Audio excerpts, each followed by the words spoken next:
और एक चीज और हम बता दें कि गरीब गुरबा की जो लड़ाई होती है और आम छात्रों की लड़ाई होती है, उस सड़क पे लड़ाई लड़ी जाती है। कोर्ट कचहरी में आप लड़ाई नहीं जीत पाइएगा, कोर्ट कचहरी के चक्कर में बिल्कुल नहीं पड़िए।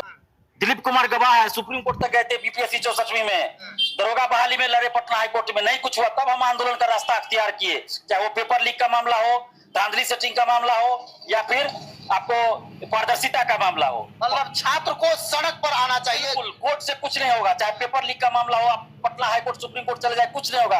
आपका समय बर्बाद होगा, पैसा की बर्बादी होगी, बाकी कुछ नहीं होने वाला है। इसलिए हम यही कहेंगे कि कोर्ट कचहरी का चक्कर छोड़िए। अगर कोर्ट से होना होता ना तो बीपीएससी में कोर्ट से ही हो गया रहता। अभी 67वीं का भी आया ना, पटना हाईकोर्ट से खारिज हो गया, डबल बेंच में भी।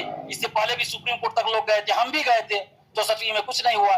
इसलिए कोर्ट कचहरी से आप नहीं जीत पाइएगा, पैसा बर्बाद होगा, आपका समय बर्बाद होगा। इसलिए आप चुपचाप पढ़ाई कीजिए और जहां भी लड़ाई होती है सड़क पे साथ दीजिए, फेसबुक पे, ट्विटर पे, यानी सोशल साइट पे साथ दीजिए और सड़क पे साथ दीजिए।